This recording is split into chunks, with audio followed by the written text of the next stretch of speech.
You think you know me? A word like. Time to play the game!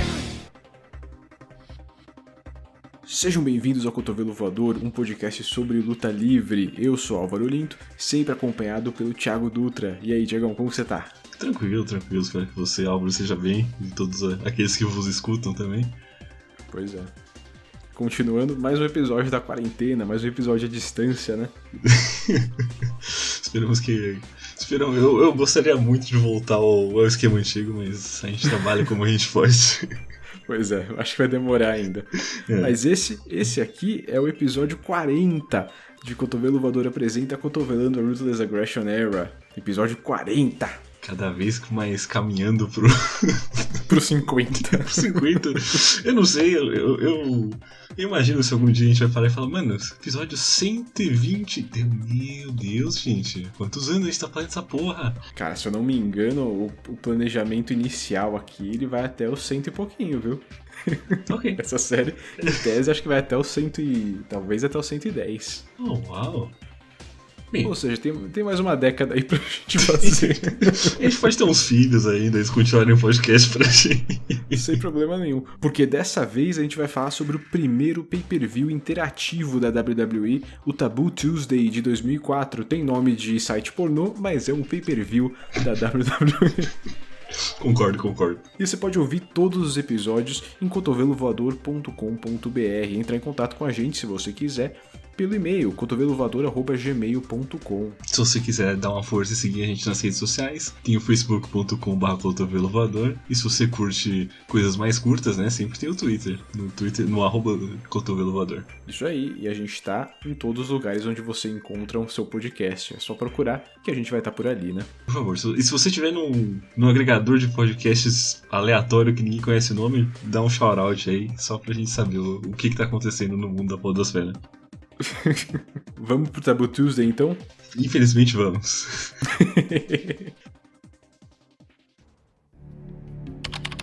Tonight, the WWE superstars' destinies will be influenced by the whims of someone they cannot control. Whether it's defending a championship, avenging the loss of an unborn child, or conquering another legend, their fates do not lie solely in their own hands, but in yours. Tonight, a landmark event will take place. The WWE fans will take control of one entire pay-per-view, and the decisions you make will alter the course of history and the fates of the superstars forever. The ultimate in fan participation. You will decide who deserves championship opportunities. One of these men will face Triple H. How grudges will be settled. What will be the weapon of choice? How battles will be fought. Ric Flair and Randy Orton one-on-one. This is your An time. exciting night, an unpredictable night. This is your It's chance. all about your choice, ladies and gentlemen. This is WWE Taboo Tuesday. And it begins right now. Bom, é terça-feira, olha só.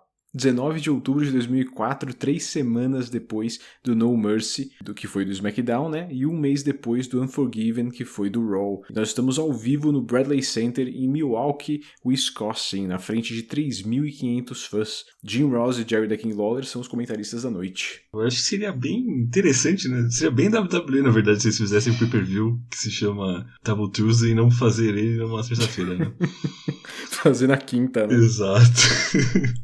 Pois é, antes da transmissão oficial no Sunday Night Heat, Sergeant Slaughter derrotou Muhammad Hassan. E a gente só vai ver esse pessoal daqui a pouco. Caraca. Mas espera aí, a gente comentou rapidinho, mas um pay-per-view numa terça? O que tá acontecendo? O pay-per-view sempre é domingo, né? A minha suspeita, Álvaro, é que alguém queria tirar umas férias e daí precisava de um fim de semana livre, tá ligado? E daí essa pessoa tinha muito mais importância que as outras pessoas. Na verdade, desde sempre, os pay-per-views da WWE acontecem no domingo, né? E eles fazem isso originalmente, pelo menos, para fugir do sábado, que era, na época, né, nos anos 80, era dia de boxe. Né? Então, eles, para fugir do pay-per-view da competição com o boxe, eles foram para o domingo à noite, né? Para fazer os pay-per-views dele, e no fim das contas acabou virando tradicional deles no domingo, né? Em 91, eles fizeram um teste com um pay-per-view na terça, This Tuesday in Texas, com o Undertaker defendendo o título da WWF contra o Hulk Hogan. A reação e a taxa de compra não foram positivas e daí a WWE abandonou a ideia de fazer um pay-per-view fora do domingo. Assim, é uma ideia bem... vamos explorar, né? Na época era isso, vamos explorar um pouquinho saído do domingo, né? Vamos tentar outros dias e daí não deu muito certo lá em 91. Mas, né, essa ideia de explorar um outro dia da semana ficou no radar deles e, bom, assim, o Survivor Series sempre acontecia no dia de ação de graças, né, independente do dia da semana, isso acontecia, então podia ser numa quinta, num sábado, né, não tinha um dia da semana certo pro Survivor Series originalmente, mas eles pararam com isso em 94 também e botaram tudo no domingo. Olhando por fora, não dá pra ver que eles estão investindo tanto assim nessa ideia de pegar outro dia. Na verdade não é nem pegar outro dia, é meio que testar. É ver qual é, né? Eles têm sempre essa ideia que, bom, domingo é o dia que eles tinham fugindo do boxe, mas, assim, eu pelo menos não acho um dia muito bom para ter um pay-per-view, né? É que assim, aqui no Brasil acaba sendo um pouco mais tarde. Lá é um pouco mais cedo, mas pelos fusos horários, né? A gente acaba pegando o pay-per-view muito tarde num domingo que... o pessoal tem que trabalhar no dia seguinte, o pessoal tem escola no dia seguinte. No Reino Unido, lá na Inglaterra, parece que é pior ainda, né? Porque tem o fuso horário ainda mais fudido. Então, eles... na Inglaterra, por exemplo, quem assiste pay-per-view da WWE ao vivo vê de madrugada, literalmente. Né? Não é o melhor, né? Madrugada de domingo para segunda. Então eles sempre tiveram essa ideia, né, de explorar um pouquinho, de tentar outros dias, né. E a gente chegou nessa conclusão de fazer um pay-per-view interativo. Pois é, em 2004 a WWE tá curtindo a ideia da participação dos fãs, né. A gente acabou de ter o Diva Search, né, que foi uma votação popular, então eles estão nessa ideia de internet, de votação, né, de enquete no site da WWE. Quando os fãs participam e se sentem parte de um negócio, né, eles ficam próximos ao produto, eles acabam gastando mais, né, eles têm uma relação diferente com o produto e também rola um tráfego online bacana para os anunciantes, né. Para esse pay-per-view eles fizeram aí 4 milhões de votos, então são 4 milhões de acessos ao site da WWE, né, e é um... Que em Ed Money de 2004 deve ser alguma coisa, né, porra. Não tenho a mínima ideia, mas imagino que tem alguma coisinha. Um trocadinho deve rolar, né? Uhum. Então, eles decidiram criar o Taboo Tuesday, numa terça, com os fãs votando em enquete no site da WWE, para definir estipulação, oponente, enfim, para montar o card desse pay-per-view, né? O Vince McMahon apareceu no Raw para dar essa ideia genial que ele tinha tido, de colocar o povo no comando. O Bischoff, que é o gerente geral do Raw, né, ele não curtiu muito a ideia, meio que foi contra, mas então eles vendem isso como uma noite de folga. Você comentou o pessoal de férias, né? É um pouco disso, eles estão levando isso como, olha, a gente vai tirar, eu, Vince McMahon, vou tirar uma noite de folga e vou deixar vocês, os fãs, escolherem as lutas que vão acontecer, né? Os fãs põem o chapeuzinho do elenco criativo, né? E vão embora. A votação foi aberta durante o Raw no dia anterior, então não é como se tivesse rolado uma semana de votação ou qualquer coisa do tipo, foi de uma noite para outra. E as votações foram legítimas, né? Até segundo momento, até todo mundo comenta, né? Tudo certinho, votações reais, nada de votar no que... né, mudar a alteração, adulterar os resultados para conseguir os resultados que eles queriam. Até o que tudo indica, tudo 100% real, assim como o Diva Search também, aparentemente foi 100% real. Queimando um pouco a largada, eu acho que dá pra ver que as opções... Tirando alguns casos pontuais, eu acho que as opções de escolha pros fãs, né? Elas são meio guiadas, sabe, assim.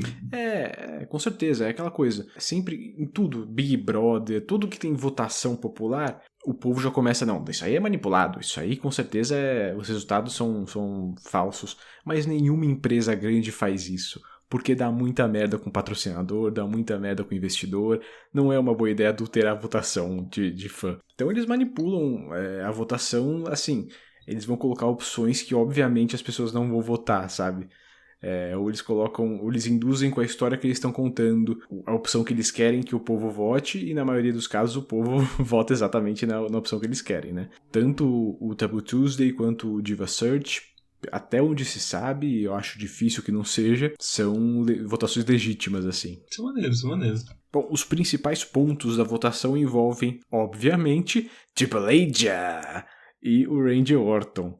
né? O Orton queria uma revanche pelo cinturão que ele perdeu, né, no último episódio, mas para entrar na votação do Taboo Tuesday ele teria que derrotar o Batista. Ele deixou o Triple H de lado por um pouquinho e se focou no Ric Flair. Ele começa a admitir que o Flair é uma lenda, que ele é um ícone da luta livre, mas que ele se vendeu pro Triple H e vai ser lembrado por uma geração apenas como a cadelinha do Hunter, não como a lenda que ele é. Basicamente, o Orton passou a tentar trazer o Flair pro lado bom, né? Ele vê o Flair como esse mentor que ele pode puxar pro lado dele e tirar do lado do Triple H. E o Flair meio que vai na onda, ele fala, ele não fala que o Orton tá certo, mas ele fica baqueado, sabe? Ele fala, talvez ele tenha um ponto, né? Ele realmente tá seguindo meio à risca, assim, o Triple H e os desejos dele, né?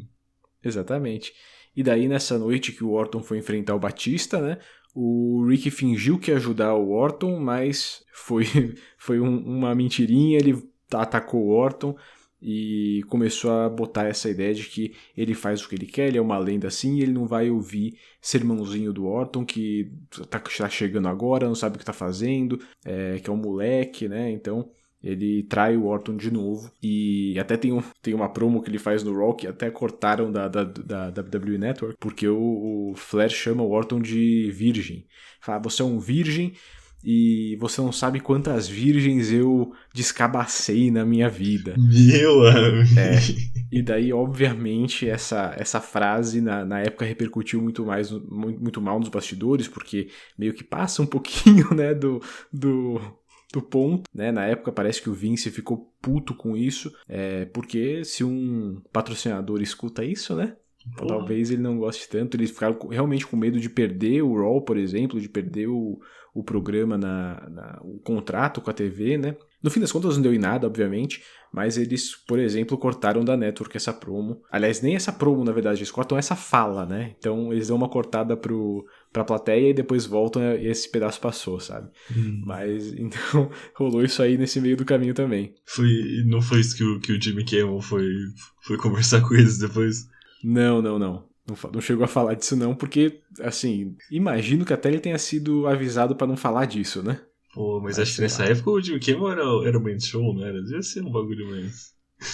Então, acho que tava no começo ali da carreira dele, né? Mas enfim, o trio que vai disputar o cinturão, então, seria Edge, Chris Benoit e Shawn Michaels. E basicamente eles usam isso tudo pra, aos poucos, dar continuidade ao Edge se tornando um vilão. Né? Ele tá cada vez mais arrogante, mas se sentindo merecedor de tudo. Ele acha que é o destino dele derrotar o Triple H e ganhar o cinturão. Ele acha que ele é o único que consegue fazer isso, que o Shawn Michaels não consegue derrotar o Triple H, que o Benoit não tem o que é preciso para derrotar o Triple H e que ele consegue. Então eles estão meio que de boa quanto, olha, o Edge não vai ser votado porque a gente tá posicionando ele como um vilão, né? A gente tá colocando ele pra que as pessoas não gostem dele, então provavelmente ele não vai ganhar. Então eles conseguem construir uma história ao redor disso, né? E a gente vai ver essa história culminando hoje à noite no pay-per-view, né? E antes, né, na noite anterior no Raw, o Edge derrotou o Benoit e o Shawn Michaels numa Triple Threat, né? Foi meio que olha só, o Edge derrotou os outros oponentes e também serviu para começar uma outra história envolvendo o Shawn Michaels, né, que a gente vai ver também mais pra frente. E um outro ponto acho que é importante mencionar nesse contexto do pay-per-view é uma lenda da luta livre, uma lenda da WWE que deixou a companhia nessa época, o Pat Patterson. Ele já tá na WWE desde os anos 80 e ele é basicamente o braço direito do Vince, né? Ele tá na companhia desde o começo dos anos 80 mesmo, e ele é como uma das mentes criativas mais admiradas e tal, ele tá ali desde sempre. Então aqui em 2004 ele tá pelo menos 24, 25 anos na companhia, e ele é o braço direito do Vince. E ele vaza tipo entre o outro preview e esse. Na real, essa é a última noite dele. Né? Quando o pay-per-view acaba, o Vince até vai pro ringue, faz um discurso, o Pat Patterson aparece pra cantar, então é meio que uma despedida pra ele. Essa é a última noite dele, ele volta, obviamente. Sim. Ele volta no comecinho de 2005, ele já tá de volta, mas o que tá rolando é meio que o que você pode esperar de um cara que tá há 25 anos na mesma empresa, né? Ele já tá meio se vendo ser substituído por outras pessoas, ele já não se vê com tanta importância e ele decide sair antes que ele perca a relevância total, né? Mas na real também rolou uma treta, né? Na verdade é meio que rumor, ninguém confirma se é real ou não, mas reza a lenda que nessa época o Vince pediu pro Patterson avaliar o elenco do Raw e falar, cara, o que tá errado aqui? Qual que é o problema do Raw? Por que não tá dando certo? E daí o Pat fez a avaliação dele e a avaliação dele é, bom, o que tá destruindo o Raw é o Triple H. O que tá destruindo o Raw é o seu cunhado. Que assim, é um bom rumor, a gente tá passando já aí 2 anos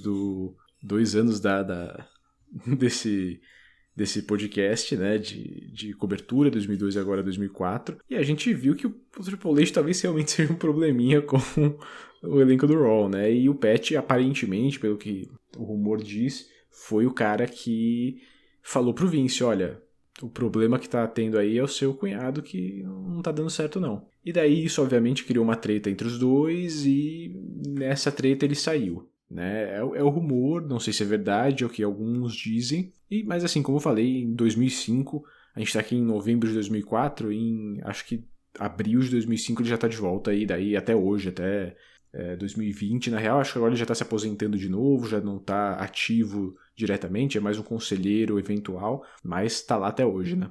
Sim, pô. Mas o pay-per-view em si, do lado do palco tá o Jonathan Coachman, ele tá no centro de controle, né? Que é basicamente a equipe de TI sentada ali no palco.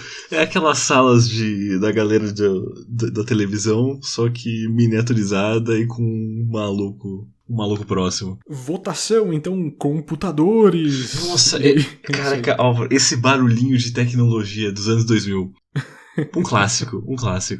Putz, só parece que é uma combinação de um computador escrevendo com sei lá, um técnico batido, assim, não sei. Bom, nesse primeiro momento, o elenco feminino do Raw vai até o palco e o coach anuncia qual escolha o público fez para as roupas das divas durante a Battle Royale que vai rolar. Enfermeiras deu 17%, faxineira francesa deu 30% e colegial deu 53%. Então, daqui a pouquinho as divas do Raw vão se enfrentar na Battle Royale vestidas de colegiais. Tem mais pensamento sobre isso, né? Mas eu queria dizer que eu achei interessante a primeiro momento que a preferência das pessoas foi isso. Uhum. Mas daí eu lembrei que uns 4 anos atrás teve o clipe da Britney Spears, né, que estourou pra caramba, né, então ainda deve estar muito no imaginário das pessoas. Não tinha feito essa ligação, não. Eu pensei isso, né, porque, tipo, tudo patético. Entretenimento da pior qualidade. Com certeza. Mas, sei lá. Bom, mas primeira luta da noite, Chris Jericho defendendo o título intercontinental contra o lutador escolhido pelos fãs. Para a escolha do oponente do Jericho pelo cinturão intercontinental, poderiam ser escolhidos 15 lutadores do Raw, basicamente todo o elenco que não tava em uma outra luta nessa noite, né? E, tipo, cara, é muita gente. É uma galerinha. Porra, é muito tempo introduzindo pessoas. Então, tem isso aí, né? Mas se uma coisa que eu percebi nesse pay-per-view é que eles tinham tempo pra gastar, né? É, verdade. O coach vai um por um perguntando pra plateia quem que eles querem que ganhe a votação. E o Shelton Benjamin tem a maior reação, assim como o Batista, o Christian e o Rhino. E o Shelton realmente ganha com 37%. O Batista fica com 20%, o coach com 7% e o resto com 36%. Então é Jericho contra o Shelton. Interessante, né? Tipo, a galera quer ver o cara brilhar. Eles começam empatados, trocando collar and elbows e arm drags. O Jericho distribui chops e enforca Shelton nas cordas, forçando um pouco pra ser um vilão na luta pro Benjamin ter torcida, né? Porque são dois mocinhos, né? Dois mocinhos se enfrentando. Então, com certeza o Jericho vai ter uma reação melhor que o Shelton, porque já é mais estabelecido, né? E ele já tá com aquele visual meio rough, assim. Tipo... Eu não consegui imaginar o Jericho nessa época de qualquer coisa que lembrasse uma barba, sabe? Eu fiquei até impressionado. E daí o Jericho faz ele puxa um pouquinho pro lado do vilão pra deixar o Shelton brilhar um pouquinho, né? Que é uma coisa bonita de se ver. Com o baseball slide, o Shelton consegue um 2. Depois prende o chinlock. Shelton mete um tapão no peito de Jericho pra da plateia. Enziguri correndo dá um 2 pra Y2J. Ele completa com uma sequência de elbow drops. Ele faz seu pin com o pé no peito de Shelton e os comentaristas reconhecem que o Jericho tá com uma atitude. Oi? Eles reconhecem que, né, o Jericho não tá ao normal dele, ele tá meio esquisito, tá diferente, né?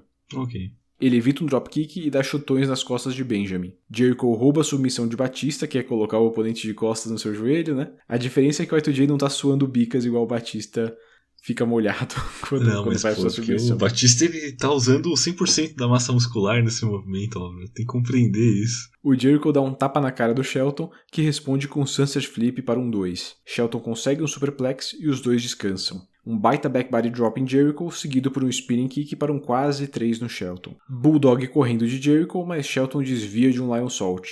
Shelton tenta um Lariat do corner e consegue um 2. Depois de um body avalanche no corner, Shelton reverte as Walls of Jericho. Em resposta, Jericho acerta seu Lionsault. Jericho pula do corner, mas Shelton reverte um T-Bone suplex para vencer do nada aos 10 minutos e 55 segundos. Vencedor e novo campeão intercontinental, Shelton Benjamin. A gente começa a noite com uma troca de título, né, velho? A plateia não reage muito na decisão, mas acho que também porque ela foi pega de surpresa, né? Não tava esperando esse fim do nada, né? O Jericho ele sai de um nada voador pra perder, literalmente, né? Então é meio estranho. Reza a lenda que ele não sabia qual era o finisher do Shelton e por isso que ele meio que só pula e faz aí o que você faz o que você for fazer, faz aí. Justo. Pois é. Depois da luta, o Jericho tira o cinturão das mãos do Shelton e o coloca no ombro do oponente, apertando sua mão em respeito e tal. Mas achei uma luta decente, né? Com certeza o Jericho ditou o ritmo, né? Ele se colocou de vilão, ditou o ritmo da luta e achei decente a luta. Nada demais, assim, eu não achei nada espetacular, mas achei uma boa luta. Eu acho que essa é provavelmente a luta que tinha mais chance de dar um problema, talvez, assim? Porque tudo bem que tem 15 pessoas e provavelmente 13, 12 delas não vão ser escolhidas nem ferrando, né? Sim, mas Steve ainda Richards. O tonco. Mas ainda assim é muitas pessoas para eles se prepararem tipo, corretamente pra uma luta específica, né? Então realmente vai ser muito mais do poder de criatividade e improviso deles, né? Exatamente, então... e não rolou um preparo para essa luta, na real. Isso também é um fato que rolou mesmo. Como eles não sabiam quem seria o oponente, né? Eles não combinaram, a luta foi inteira decidida no ringue. Isso é verdade mesmo. Porra, então, perfeito. Isso reforça o ponto. Tipo, é uma boa luta para as circunstâncias que eles estavam submetidos. Uhum. Agora, surpreendente que o Shelton ganhou o título, assim, meio que rápido. Não é rápido, não, né? Mas é uma troca meio súbita, parece. Ele foi pro Raw, né? E meio que teve aquela rivalidade com o Triple H, derrotou o Triple H no Raw. E depois acho que ele ficou lesionado um pouquinho, ele deu uma sumida e voltou. Então, não sei, acho que tá meio fora, né? Acho que ele acabou perdendo um pouco da atração que ele tinha logo que ele foi pro Raw, que ele derrotou o Triple H e tal. Então talvez tenha meio fora de hora, mas vamos ver o que eles vão fazer, né, com o Shelton, porque, né, é a maior plataforma que ele teve até agora. Com certeza. Ele chegou, ficou um tempinho ali com o Kurt Angle e tal, mas acho que aqui vai ser a maior chance dele se mostrar, né? Dele mostrar, ó, eu sou foda, vamos ver então. Botar o cinturão intercontinental é uma responsa, né? Vamos ver o que ele vai fazer. Com certeza. Well, the polls are still open, but get your votes in quickly. We're just moments away from finding out who will face Triple H for the World Heavyweight Championship. But before we do, we'd like to speak to all three candidates one last time. Edge, I'll start with you. First off, congratulations on your win last night in the triple threat match. What are your final thoughts? Well, I did exactly what I said I was going to do. I won the triple threat match. To me, proving that I deserve the world title match here at Taboo Tuesday. And if there's any justice in this world, I'll walk out of Taboo Tuesday with my head held high as the world heavyweight champion. Chris Benoit, one final chance to tell the fans why they should vote for you to face Triple H. Like I said last night, I've not lost to Triple H since coming back to Raw. And if the people, like myself, are sick and tired of watching Triple H and Evolution, and Triple H and Evolution, and Triple H and Evolution dominate Raw, then vote for Benoit, because I've made that SOB tap out before, and I'll do it again tonight, and walk out World Heavyweight Champion. Shawn Michaels, it appeared last night you were injured. during that triple threat match. However, Triple H is saying that perhaps you might be faking your injuries to garner up a sympathy vote from the fans. What do you say? Well, I'll admit I ask a lot of things from the fans, but one thing I'm not asking for is sympathy.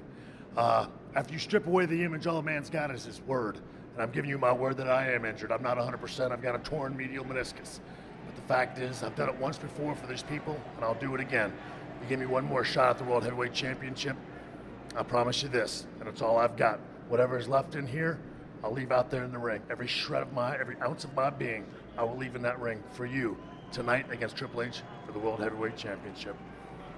Well, you've heard from all three candidates one final time. It's now time, Coach, to find out who will face Triple H for the World Heavyweight Championship. Nos bastidores, Todd Grisham entrevista os 3 candidatos à luta pelo título dos pesos pesados. O Edge diz que venceu a Triple Threat na noite anterior para provar que é merecedor da luta, e que se há justiça no mundo, ele deixará o Taboo Tuesday com o cinturão ao redor do seu ombro. O Chris Benoit diz que nunca foi derrotado por Triple H no Raw e que o povo está cansado do Triple H da Evolution. O Shawn Michaels admite que está machucado, mas promete que dará de tudo para honrar o voto do povo para derrotar o Triple H e ganhar o cinturão. Essa lesão aí, né, durante a luta na Triple Threat, o Shawn começou a vender a perna, então eles estão levando essa ideia de que ele está lesionado, tá? Uhum. Ah, ok. É uma coisa da noite anterior. Você acha que deve ter uma desgastada pesada na galera? Porque, né, Rawzinho da segunda, pay-per-view na terça já de bala, assim. Talvez, né? Talvez. A gente vai ver no final desse episódio, a gente vai ver quais foram os resultados aí financeiros, os resultados de audiência, né, de público, e daí a gente vai saber mais direitinho se deu certo, se não deu. Assim, eles vão fazer o Cyber Sunday, né, lá por 2008, mas eles vão repetir aqui o Taboo Tuesday por mais alguns aninhos. Então... Ah, sim, eu sei porque quando eu fui assistir na Network eu comecei a assistir no de 2005. Por 3 minutos, mas comecei pelo de 2005. Acontece. O coach dá os resultados da luta pelo cinturão mundial. O Benoit teve 28%, Edge 33% e o vencedor Shawn Michaels com 39% dos votos. O Benoit aperta a mão de HBK, mas o Edge sai puto. Então, como resultado definido pelo Bischoff, o Bischoff fez essa escolha também, os perdedores dessa luta, dessa votação, iriam ser a dupla que desafiaria La Resistance pelo título de duplas mais tarde.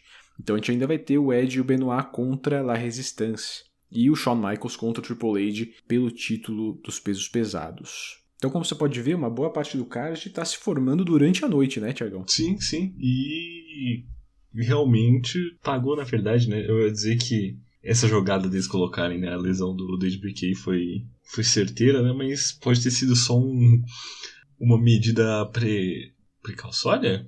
Acho que é essa a palavra? Eles se precavendo caso eles tivessem esse resultado, né? Eles já teriam um ângulo pra luta, né? Uhum. Foi esperto. Pois é, eles já estão criando tudo pra que tudo saia do jeitinho certo, né? Uhum.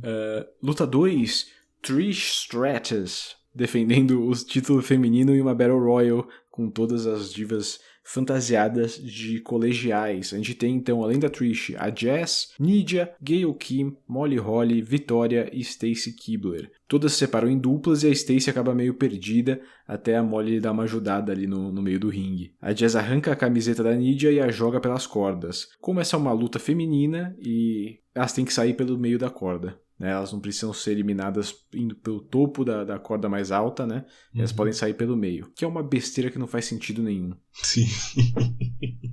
Sabe, eles não confiam que as divas têm a capacidade de pular por cima da corda. É sério isso? É meio tosco. E eu achei interessante que provavelmente você já devia ter visto isso antes, mas eles trocaram a Nidia pra ser do Porto Rico agora, é isso? Ah, é? Sim, pra dar um...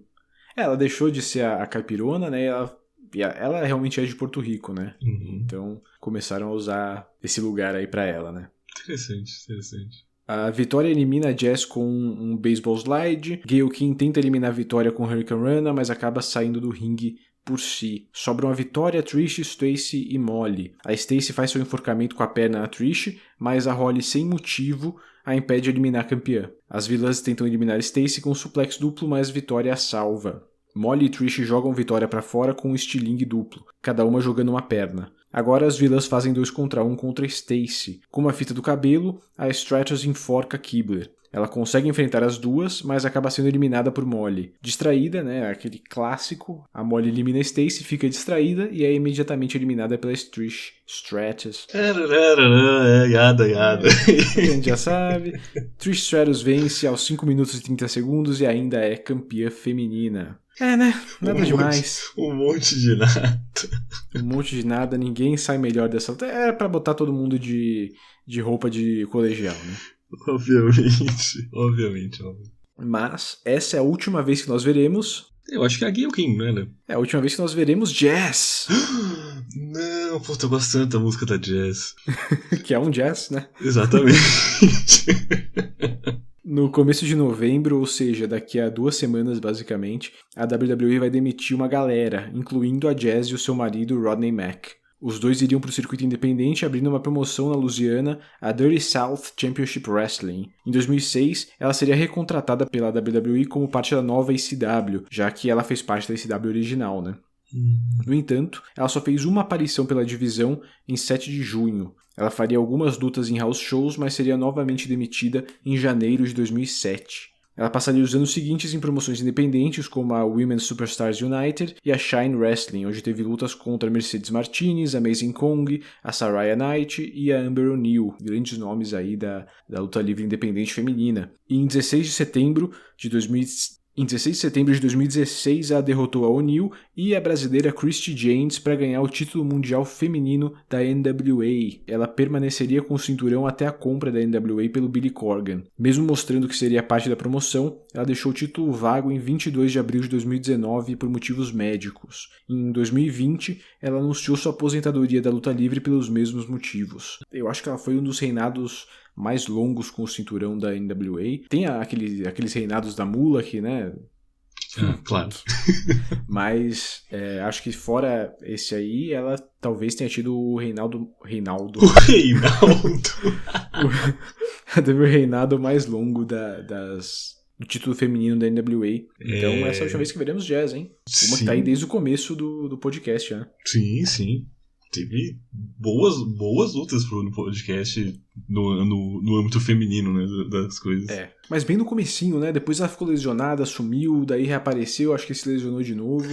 Não foram 2 anos, né? 2002, 2003 e agora 2004, né? Esse é o 3º ano que a gente tá cobrindo. Ela não teve muito destaque, né? Eu acho que, pelo que você acabou de falar, né, em conjunto...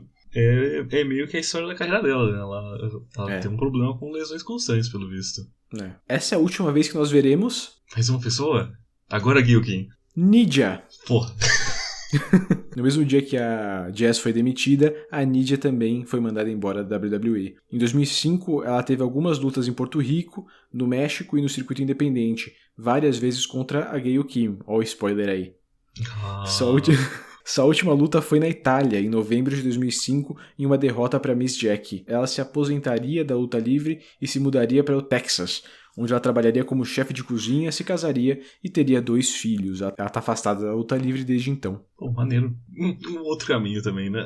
Acho que no episódio passado a gente também teve pessoas seguindo outros caminhos que não é continuar na luta livre. Interessante, sempre interessante ver. Pois é. Opiniões sobre Nydia, o que você acha dela nesse tempo aí, hein? Eu acho que a gente só teve destaque na Nydia no ângulo dela com o Jamie Noble, né? Com o Jamie Noble, sim. Então, foi bem pouco tempo. Acho que deve ter sido uma linha de tempo aí de uns 3 pay-per-views, 4 no máximo, talvez. Talvez. E... o que eu posso dizer é que ela era uma pessoa muito ativa. Eu acho assim, o personagem que botaram pra interpretar com o Jamie Noble, ela soube interpretar muito bem. Eu acho que foi assim, muito... a escolha foi muito boa e eu acho que foi muito engraçado. Era uma dupla que eu pelo menos achava muito engraçado. E você ainda tinha o Jamie Noble como um bom lutador, né? Que lutava mesmo, que resolvia as coisas que precisava. Assim, não necessariamente ganhava, mas, né? Então eu acho que super combinava, achava muito engraçado. Quando eles foram para aquele outro pedaço da história que ela ficou cega, eu acho que aí perdeu um pouquinho, né? Mas Eu tenho a noção que quando a WWE ela tenta fazer essas histórias mais novela, né? Uhum. A primeira parte ela sempre funciona porque é algo mais pé no chão. E daí eles vão pra algo muito insano depois, sabe? Tipo, escala muito rápido e não faz sentido. Eles perdem um pouco, né? Bom, como eu te dei já o spoiler, né? Essa é a última vez que nós veremos. A Gayle Kim agora. Agora sim, A não tem Gayle como. Kim. Pô, gente, 3 citativos. A Gayle Kim. Mais uma demitida que vai rolar daqui a 2 semanas. É uma limpa que eles vão fazer no elenco e, né, essas 3 vão estar na lista. A Gayle passaria o ano seguinte nas independentes pelo mundo, incluindo no Canadá, Japão e México. Em 5 de outubro de 2006, a Gayle estrearia na TNA como agente de Jeff Jarrett e da dupla America Most Wanted, do James Storm e do Chris Harris. No começo do ano seguinte, a Gayle iniciaria uma rivalidade com Jacqueline, com diversos combates incluindo street fights. No Bound for Glory, em outubro de 2007, a Gayle venceu uma luta gauntlet de 10 lutadoras para se tornar a primeira campeã das knockouts da TNA. Ela manteria o cinturão por quase 3 meses, perdendo para Awesome Kong em janeiro de 2008. Ela teria diversas chances pelo cinturão até deixar a TNA em agosto de 2008, com promessa de que as coisas seriam diferentes e com uma carreira mais consolidada. A Gayle Kim voltou para a WWE durante o SmackDown de 27 de março de 2009, atacando a Maryse e Michelle McCool. No entanto, apesar da promessa, né, ela ficaria no undercard sem muito destaque pelos próximos anos. Em 2011, ela participou de uma história romântica entre Daniel Bryan e as Bellas. Durante o Raw de 1º de agosto, ela participou de uma Battle Royal e se eliminou da luta. Segundo ela, a WWE havia definido que ela deveria ser eliminada no 1º minuto do combate, e em protesto, ela deixou a luta por si. Caralho. Ela pediu demissão e foi liberada no mês seguinte. Ela retornaria à WWE, ela retornaria à TNA e ganharia novamente o título das Knockouts em novembro, no Turning Point. Ela e Madison Rayne também conquistariam os títulos de duplas das Knockouts. A dupla seria meio instável naquela ideia de será que elas conseguem ser uma dupla ou será que elas são rivais, né? O clássico.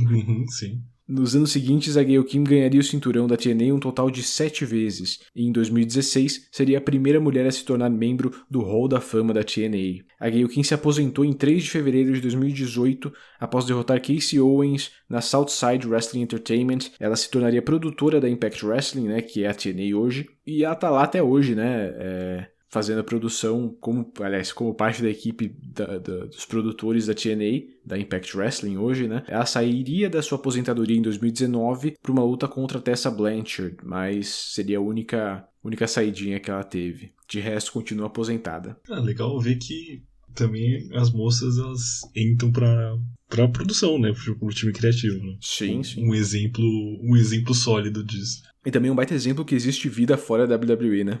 Sim, tipo, você não precisa ficar sendo capacho de qualquer coisa das ideias que eles têm na WWE. Você pode ir para as independentes ou para as companhias rivais, né, maiores. E eu acho que a Gayle é o principal exemplo disso, cara. Pra mim, ela é uma das melhores lutadoras femininas que já teve nessas últimas décadas. E esse tempo que ela ficou na WWE foi terrível, cara. Ela ganhou o título na primeira noite, beleza. E logo depois jogaram ela de lado e não mexeram mais com ela. Deixaram ela com a mole ali uma vez ou outra, mas eles não usaram ela, cara. Uma das melhores lutadoras que eles tinham no elenco. E eles abandonaram.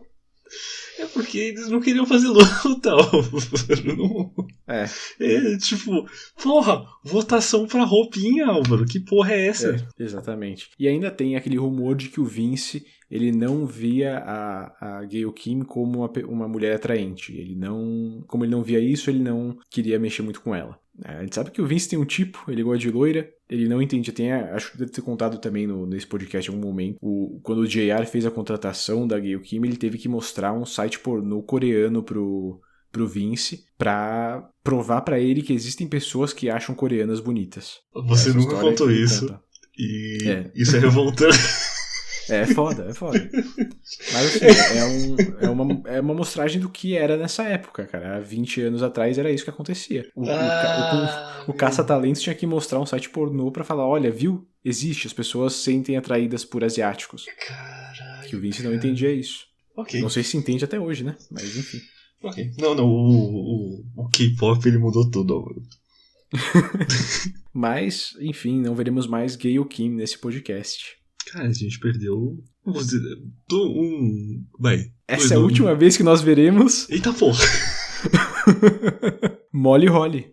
Olha, caraca, tá, a gente perdeu toda a divisão feminina já. Pronto, pode ir embora. Né? Ela permaneceria na WWE até abril de 2005. Ela não vai ser demitida nessa leva, né? Mas ela ficaria até o comecinho do ano que vem, quando pediria demissão para passar mais tempo com sua família. Ela nunca deixou isso claro, que esse é o motivo. Aliás, esse é o motivo que ela meio que não conta até hoje, por que ela saiu da WWE. Muita gente fala que, porque obviamente a divisão feminina não existia e, né, não tinha o menor interesse. Ela raspou a cabeça no WrestleMania pra conseguir ter a luta no pay-per-view, por exemplo, e isso também não é muito bem visto, sabe? Não mudou nada a carreira dela. Então muita gente fala, não, é por causa disso e tal. Mas ela meio que fala que não é bem por isso, é porque ela não fala, né? Tem outros motivos. E todo mundo que... A especulação geral é que ela só queria passar mais tempo com a família dela e não queria mais viajar tanto e parou, né? Tanto que depois que ela saiu da WWE, ela se aposentou, né? Ela fez algumas aparições fora do ringue, né? Assinaturas de autógrafo e tal,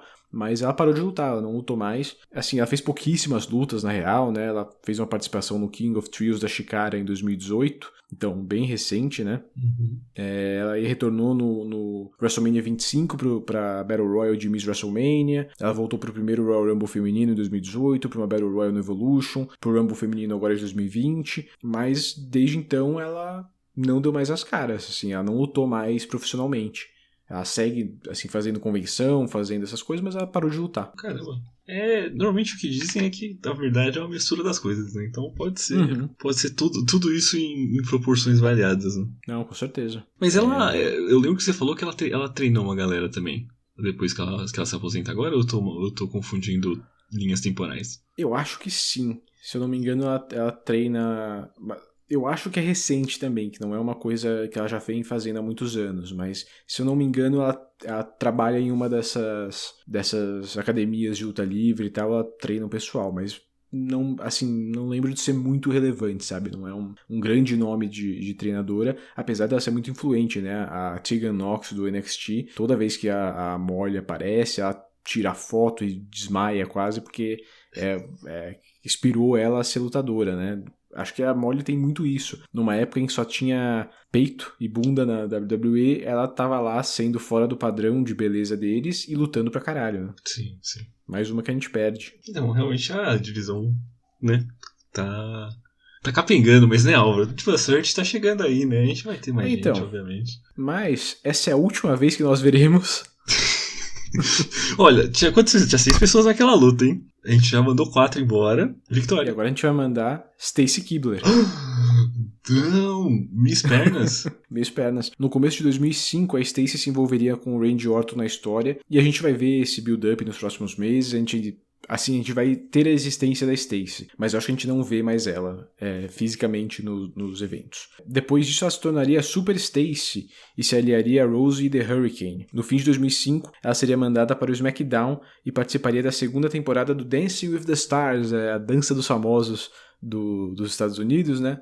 Ela ficaria em terceiro lugar na competição e deixaria a WWE após o programa. E ela, claro, também se aposentaria da luta livre logo depois disso. A Stacy faria algumas aparições em séries como Chuck, Psych, mas sempre em ponta, né, participação pequena. Entre 2011 e 2013, ela conseguiu ter uma fama maior em Hollywood, porque ela se tornou namorada do George Clooney. Mas eles, obviamente, ficaram juntos, acho que de 2011 a 2013, como eu falei. E ela se casou com o Jared Pobre. Olha que grande nome.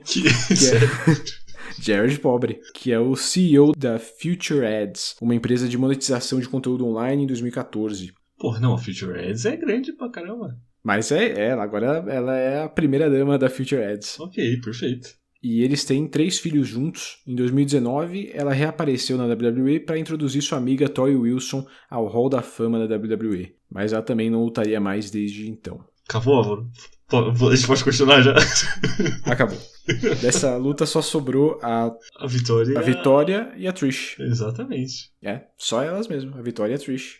De resto, todas vão até mais ou menos abril de 2005, tirando a Stacy, que vai ficar até o fim de 2005, todas vão vazar. A maioria logo em 2 semanas. Você diria que o voto popular enterrou as nossas participantes femininas?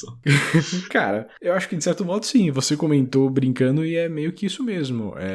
A WWE no Diva Search percebeu que, opa, a gente tem aqui uma lista de lutadoras, de mulheres modelos que têm interesse em se juntar à WWE. Vamos ir atrás disso. Então, a gente até comentou, acho que no SummerSlam, que teve aquela luta de queimada, né? Aquele jogo de queimada. Sim. Que a maioria das participantes seriam contratadas, né? Apesar da Christie ganhar e tal, não tem jeito. Ia ser... A Maria foi contratada, a Michelle McCool foi contratada, acho que tem mais umas outras que vão ser contratadas, então... meio que eles viram que tem outras maneiras de encher o elenco feminino. Então, as que estão lá hoje talvez não sejam tão indispensáveis, sabe? Você especularia que é... Qual a palavra que eu quero usar que não é tão babaca assim? Que é mais barato ou mais seguro você trazer essas moças assim, que obviamente elas vão lutar mais pra frente, né? A Michelle McCool luta mais pra frente, a Maria luta mais pra frente, ok? Mas que... assim, primariamente, com certeza, é só algo estético do que você ter a rota tradicional, então, de você trazer as pessoas que realmente são lutadoras. Eu acho que em curto caminho também, né? Porque, tipo, eles não querem lutadoras, necessariamente, né? Eles querem modelos que consigam lutar. Então, é mais fácil eles abrirem um chamado, né? Um casting, e as modelos irem até eles, do que eles mandarem olheiros pros shows independentes para procurar as mulheres que fazem sentido na divisão deles, né? Não sei se é mais barato, provavelmente não, mas se eles transformam isso num reality show ainda por cima, né, ainda rola uma monetização disso. Então acho que sim, acho que eles percebem que pro modelo de divisão feminina que eles querem ter, faz muito sentido usar o Diva Search, por exemplo. E a gente vai ter uns anos de Diva Search. Eu acho que até o fim do podcast a gente vai ter pelo menos um Diva Search por ano. Verdade, né? Deve ir até uns 2010, isso no mínimo, né? Não, acho que quando a gente começou a assistir, 2009, 2008, já não tinha mais. Eu acho que a última foi de 2008, se eu não me engano. Porque daí já entra aquela questão da WWE indo pro PG, então acho que eles dão uma mudada de foco. É verdade. Bem lembrado, Álvaro. Realmente isso influencia muito. Standing by live with the World Tag Team Champions La Resistance. You just found out who you'll be facing tonight. You'll be facing Chris Benoit and Edge, putting those World Tag Team titles on the line. Your thoughts? My thoughts? This isn't fair. We just now found out who we're going against for the World Tag Team Championships. I tell you, this is typical of the corrupt American voting system. Well, guys, you actually beat Chris Benoit and Edge for those World Tag Team titles a few months ago. Does that give you some confidence? That wasn't Homeland. That was Canada. That was Quebec. That was Montreal. Our fans. We're in America. Ça marche pas comme ça. On devrait le savoir. We were not prepared. What he's saying is that we're wrestling this match under protest. T'as raison. Nos bastidores, Todd Grisham entrevista Rob Conway e Sylvain Grenier sobre eles terem que defender o título mundial de duplas contra o Edge e o Chris Benoit. Eles estão revoltados, já que apenas descobriram quem vão enfrentar há alguns minutos, né, e não puderam se preparar para essa luta. Eles comparam a votação ao sistema eleitoral corrupto dos Estados Unidos e uma das bandeiras da dupla cai batendo no cenário de ferro. Eles encerram dizendo que vão lutar sob protesto.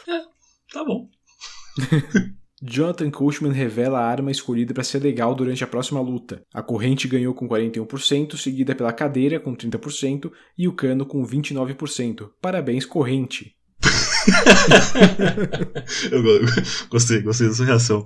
Eu fiquei injuriado, cara. Quem acha que é legal isso? Eu não entendi também, porque na real, nessa história que a gente vai ver agora, tanto a cadeira quanto o cano realmente fazem parte da história. Agora a corrente, não entendi muito bem porque estava aqui, nem porque ganhou na real. Mas, enfim. Sei lá, tipo, isso é só reclamação gratuita, né? Mas, tipo, a única coisa legal da corrente é que ela brilha, né? E ela faz um barulhinho bom. Mas ela é horrível para os lutadores usarem. Ela é muito limitada. Ela faz o estrangulamento, que é uma coisa que nós às vezes concordamos que não é muito legal de ter. Uhum. Então, eu só vejo desvantagens. Pois é. E acho que é bom também pontuar aqui agora, né, que toda vez que o coach vai anunciar um resultado, ele vai pra plateia, daí ele pergunta pra plateia qual a opção que eles gostam, e daí ele joga pros resultados, né, então ele demora um tempinho em cada votação, né. Mas luta 3, Kane, acompanhado por Lita versus Gene Snitsky, em uma luta com arma escolhida pelos fãs que a gente viu foi a corrente. Bom, no Raw, depois do Unforgiven, o Kane enfrentou o novato Gene Snitsky em sua primeira luta na WWE. O Snitsky, que foi treinado na escola dos Wild Samoans e rapidamente foi contratado pela WWE e mandado para a OVW como Mean Gene Mondo, irmão do Mike Mondo, que a gente vai ver, se eu não me engano, eu acho que a gente vai ver ele. Não tenho certeza, mas acho que a gente vai ver o Mike Mondo mais pra frente. Ele foi chamado para essa luta como uma única aparição, só para ser um lutador nessa história que eles estão contando, né? No combate sem desqualificação, o Kane acabou distraído pela Lita. Aproveitando, o Snitsky deu uma cadeirada nas costas do Kane, que caiu em cima da esposa. E esse foi o fim da gravidez da Lita. A gente comentou no último episódio que, né? No último episódio não, né? No último episódio do Raw, no Unforgiven, que, né? Em algum momento essa gravidez ia ter que acabar, e acabou na noite seguinte ao show. Nas semanas seguintes ela ficaria no hospital e perderia o bebê por conta do Kane caindo em cima dela. Nossa, calma, na semana seguinte você quer dizer, tipo, os próximos Raws, eles... Uhum. Caraca, cara. No próximo Raw eles estão no hospital, e daí... ela perdeu o bebê, e daí no outro Raw ela tá se recuperando. Ainda demora acho que uns 2-3 Raws pra sair do hospital. E eles usam essa história pra deixar o Kane mais simpático, como um pai preocupado, querendo a vingança. Para, gente, para. Só para, gente. Olha o que aconteceu 2 semanas atrás. E a Lita meio que se alia a ele. E tá certo. Eles botam o Kane de camisa polo, com uma barba por fazer. Preocupado, eu tô falando sério. O Kane de camisa polo e barba por fazer, preocupado no hospital porque o filho dele morreu. Ai, sei lá, cara. Às vezes é tipo o roteirista que tá cuidando dessa história, ele tirou férias, tá ligado? E daí eles tiveram que colocar outro cara. Sempre lembrando que, né, na história, basicamente o Kane stalkeou a Lita, depois estuprou ela e forçou ela a se casar com ele, né? Sim. Esse sempre bom lembrar. Na história. Então os dois, tanto a Lita quanto o Kane, estão culpando o Snitsky pelo aborto, né, pela morte do filho deles. E o Snitsky aparentemente foi tão bem recebido, deu tão certa a participação dele que ele foi realmente colocado no elenco do Raw. Ele passou a usar um bordão dizendo que não foi culpa dele. E assim, meio que sem motivo nenhum, ele começou a ser o cara mais escroto do mundo.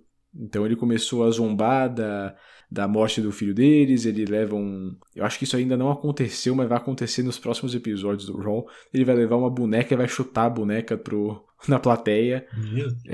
Ele pega um carrinho de bebê e fica zoando o Kane, daí o Kane vai atacar ele e ele pega um cano de dentro do carrinho de bebê pra bater no Kane. Então meio que vira essa maluquice de o Kane agora é bonzinho e ele é um pai preocupado e a Lita tá de boa com ele e eles estão os dois contra esse cara que por nenhum motivo é o cara mais escroto do mundo. Tipo, eu acho que esse é o ponto do Raw, assim, né, da história do Raw, que as pessoas desistiram, sabe, de tentar fazer sentido, não sei. É alguém que chega lá e fala, mano, sabe o que seria foda, assim, mano? Mata o Pepe, pega esse cara novo aí. E daí agora ele é o cara mau, e daí o Kane de roupa social e ele tem que ser um cara bom. É que, cara, assim, a gente sabia desde o primeiro momento que esse bebê não ia nascer, né? Sim. Porque a Lita não tá grávida. Então, eles não iam fazer, assim... Cara, gravidez na luta livre, história de gravidez na luta livre nunca dá certo. Nunca, sabe? Porque nunca vai concluir. E sempre tem um aborto, sempre tem uma coisa besta, mal feita, de mau gosto. As histórias nunca duram 9 meses, né, mano? Porra. Nunca, jamais. E, cara, assim, além de tudo, é extremamente de mau gosto se colocar essa história na TV, né? Vai tratar de aborto, por quê? Sabe? Pra que vai... Estupro, aborto, por que vai fazer? Pra quê? Qual que é o entretenimento disso? E não dizendo que isso não pode ser tratado em entretenimento, em séries, em filmes e tal, mas não é o lugar, né? E não é do jeito que eles estão fazendo. Porque eles não estão tratando porra nenhuma. Não. É uma desculpa pra você tirar alguma reação das pessoas e foda-se. Então, como eu falei, tanto a cadeira, né, que o Snitsky usou pra bater no Kane e causar o aborto da Lita, quanto o cano, né, que ele usou num episódio do Raw, tirando de dentro do carrinho de bebê pra bater no Kane, eles fazem parte da história. Agora, a corrente, talvez eu esteja com uma memória muito ruim, mas eu não lembro de ter sido usado em nenhum momento. Não, acho que isso foi só um negócio a mais. Isso, tipo, só pra dar uma última pincelada, tipo, é meio... Tudo bem que o cara tem que aceitar, né? Porque ele tá ali pra trabalhar e ele acabou de chegar ali, o Snitsky, né? Porra, o primeiro papel do cara é infanticida maluco, Álvaro. Que merda, né, mano? Aí a plateia grita pra ele Baby Killer. Não, então, exatamente, exatamente nesse momento que eu escrevi isso na nota. Tipo, cara, que horrível, cara. Tipo, por que você quer ser essa pessoa? Bom, o árbitro joga a corrente entre os dois e a luta começa. Eles brigam pela corrente, mas Kane a joga pra fora do ringue. Ele castiga Snitsky com socos e uppercuts no corner. E do lado de fora, Snitsky desvia de ataques de Kane com a corrente. No ringue, Kane enrola a corrente em sua mão e no corner, bate a cabeça de Snitsky contra seu punho. Ele encerra socando Snitsky e o jogando para fora do ringue. Usando a corrente e o poste, Snitsky fere o ombro de Kane e toma o controle. Ele chicoteia a corrente contra as costas e ombros de Kane e o enforca. É só JR comentar que nunca viu Kane tão dominado que o monstro consegue revidar. Power Slam e Elbow Drops em Kane dão um 2 para Snitsky. Depois, ele volta a chicotear e enforcar Kane com a corrente. E é o que você falou, enforcar o negócio inteiro, né? Sim, sim. Kane dá sua sentada após um Sidewalk Slam de Snitsky e distribui socos. Os dois se acertam com Big Boots e descansam um pouquinho. Kane senta novamente e Lita rouba a corrente de Snitsky. Snitsky tenta quebrar um Chokeslam e é atirado para fora do ringue. Snitsky chuta os degraus nas pernas de Kane e novamente toma o controle. Snitsky usa uma cadeira contra Kane, mas por algum motivo isso não é uma desqualificação. Eu não entendi muito bem por quê, porque a cadeira não foi votada. Exatamente. O Kane é enforcado com a cadeira e as correntes e a plateia vai a Snitsky. Snitsky repete o que Kane fez com Shawn Michaels mais cedo no ano, prendendo seu pescoço em uma cadeira e pulando em cima dela no corner. Kane cospe sangue falso e o árbitro chama os médicos. No meio disso tudo, Snitsky faz o pin para vencer aos 14 minutos e 17 segundos. Vencedor, Gene Snitsky. Eu confesso que eu achei interessante ele dominar tanto o Kane assim na luta. Uhum. Beleza que eles querem entender que o Kane é um cara bom e tudo mais, mas achei interessante ele eles ter essa superioridade tanto assim na luta. Eu achei que eles estavam meio que evitando a corrente por boa parte da luta. Eu acho que a ideia não era nem usar a corrente, né? Porque, né, não fazia sentido, tanto que eles tiveram que puxar uma cadeira. Exato. Então, eu achei meio esquisito, acho que eles não estruturaram muito bem a luta. Eu achei a luta também muito longa, achei meio chata. Não gostei muito, não. Muito bom. E eu acho que tem um comentário do JR que ele fala que você sabe que o Snitsky é um cara mau porque ele jogou a cadeira na Lita.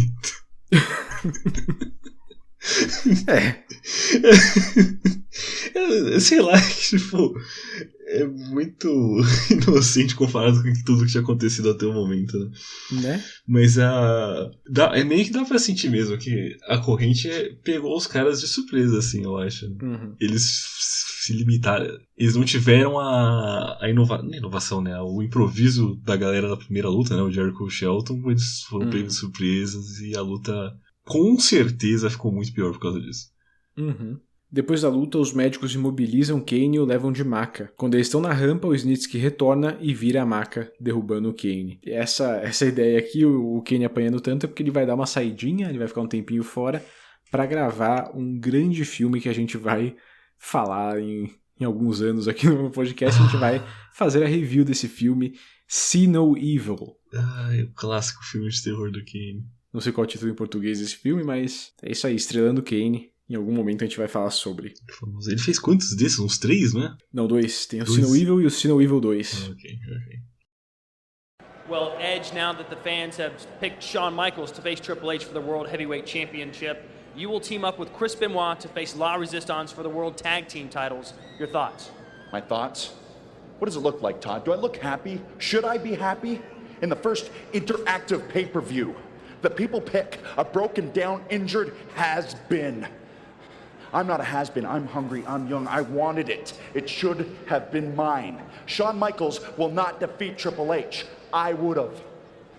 And now I have a World Tag Team Championship match. Well, no disrespect to the Tag Team Championships. I've had them 10 times. But to me, it's a consolation prize. I get to team with Chris Benoit. Well, this was my destiny. To be the World Heavyweight Champion is my destiny!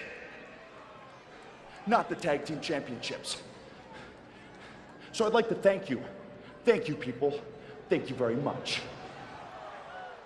Nos bastidores, Todd Grisham entrevista Edge sobre sua luta de duplas. Ele diz não estar feliz e critica Shawn Michaels, dizendo que as pessoas escolheram errado um velho lesionado. Ele é jovem, tem o desejo e conseguiria derrotar Triple H. Ele chama o título de duplas de prêmio de consolação e ironicamente agradece ao público. Então a gente tá vendo durante a noite o Edge ficando cada vez mais puto e cada vez mais revoltado, né? Ele tá babaca num nível excepcional. O Coachman pega os resultados da estipulação pro perdedor da próxima luta, e são raspar a cabeça, usar um vestido por um mês ou ser servo do vencedor. Mas diferente das outras lutas, ele só vai falar o resultado depois do fim do combate. E essa luta é Eric Bischoff contra Eugene. Finalmente, essa rivalidade aí que já tava rolando, tio contra sobrinho, vai dar as caras, né? Quando o Vince anunciou o Taboo Tuesday, o Bischoff, como falei, ele foi contra, ele não gostou da ideia, ele falou que era uma péssima ideia dar o poder pros fãs, e como punição por ser contestado e tal, o McMahon decidiu montar essa luta aqui, Eugene contra o Bischoff, com essa estipulação aí que quem perdesse a luta ou teria o cabelo raspado, ou teria que usar um vestido, ou seria o servo do outro por um tempo aí.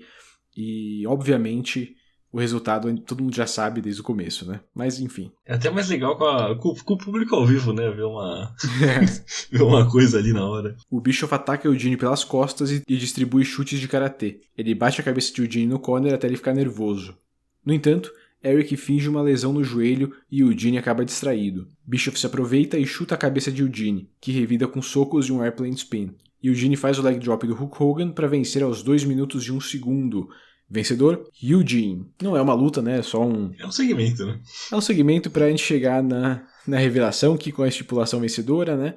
E, obviamente, 59% pro perdedor raspar a cabeça. O coach tenta reverter a decisão com a plateia sem sucesso. Ele diz que a plateia escolheu que Bischoff fosse o servo de Eugene por 5 minutos, mas eles são interrompidos por Vince McMahon.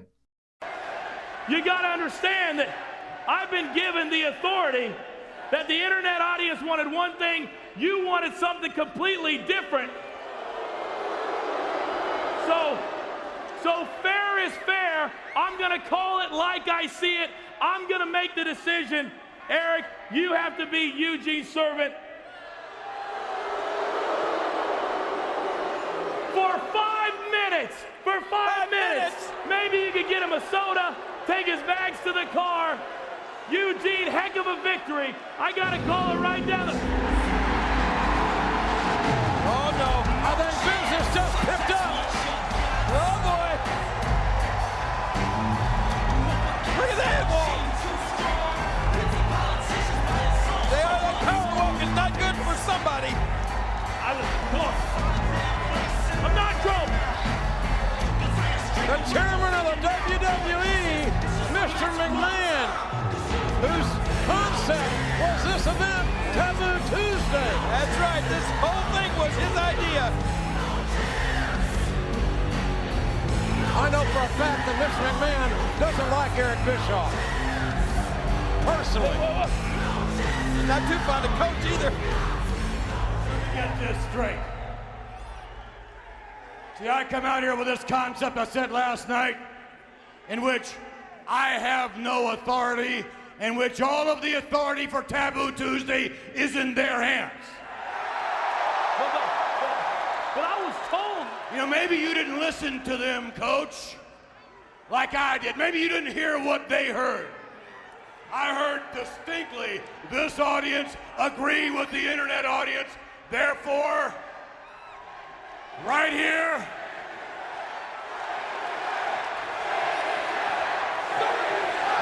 Listen to this fan. Shave his head. Shave his head. Right here, live in Milwaukee on Taboo Tuesday, you're gonna have your head shaved bald. No.